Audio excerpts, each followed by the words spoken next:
Hello tout le monde, j'espère que vous allez bien aujourd'hui aussi. On est mercredi, alors c'est parti pour les conseils du mercredi. Aujourd'hui, on va s'intéresser aux erreurs en déco qu'il va vous falloir absolument éviter. Vous êtes d'accord? Allons, on y va, go!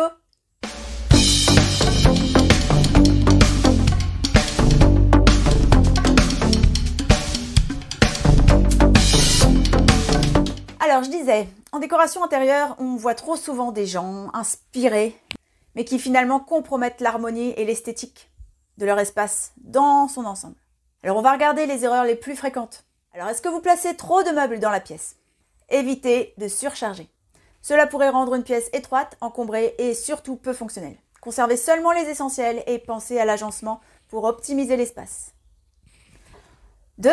Oubliez-vous l'importance de l'éclairage. L'éclairage est crucial en décoration intérieure. Ne négligez pas cet aspect. Et ne vous contentez pas d'un éclairage unique. Utilisez des sources lumineuses variées, comme des lampes de table, des luminaires suspendus, des lampadaires, pour créer une ambiance différente dans votre intérieur. 3. Utilisez-vous les bonnes couleurs. Choisir les mauvaises couleurs peut avoir un impact négatif sur l'ambiance de votre espace. Évitez les palettes de couleurs trop criardes ou incompatibles. Pensez à l'équilibre entre les couleurs chaudes et les couleurs froides pour créer une atmosphère harmonieuse. Je vous renvoie à la vidéo que j'ai faite sur l'harmonie des couleurs. Vous avez le lien juste en dessous. 4. Qu'en est-il de vos textiles?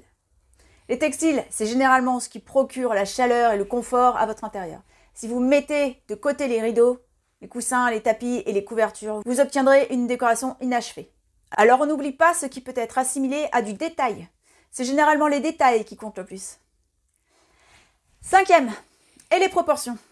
Est-ce qu'on en parle? Faites attention à la taille des meubles et autres objets que vous choisissez. Ils doivent être proportionnés à la taille de votre pièce. Des meubles trop grands ou trop petits peuvent déséquilibrer l'espace. Et l'aspect global peut être totalement différent de ce que vous aviez en tête. 7. point, un point fondamental, la fonctionnalité. La décoration ne doit pas compromettre la fonctionnalité de l'espace.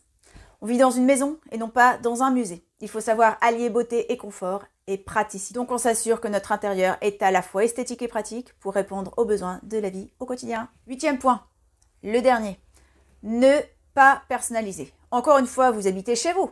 Si nous ne sommes pas dans le cadre d'un projet de vente, donc un intérieur dépersonnalisé n'est pas ce qu'on recherche pour une jolie déco. Votre décoration doit refléter votre personnalité et vos goûts. C'est pour ça que je dis souvent que je ne regarde même pas la mode et les tendances du moment. Bien sûr que si, ça m'intéresse. Mais je considère qu'un intérieur bien décoré est un intérieur qui ressemble à la personne qui vit. Donc il s'agit de se connaître d'abord et d'exprimer qui on est. On évitera donc de suivre aveuglement les tendances du moment. Prenez le temps de personnaliser votre espace avec des touches qui vous ressemblent.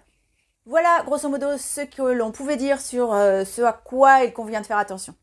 Maintenant, si vous avez des questions plus précises, pensez à me laisser un message dans l'adresse que vous trouverez dans la barre de description juste en dessous ou dans l'onglet à propos. Et évidemment, je me ferai un plaisir de vous accompagner dans votre projet.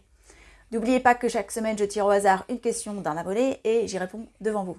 J'espère que cette vidéo vous aura plu. Les autres arrivent très vite. En attendant, pensez à liker, les pouces en l'air, à appuyer sur la cloche pour recevoir les notifications de sortie de nouvelles vidéos, à partager et à vous abonner. Merci. Je vous souhaite une bonne journée, une bonne soirée ou une bonne nuit. Je vous dis à très vite. Ciao!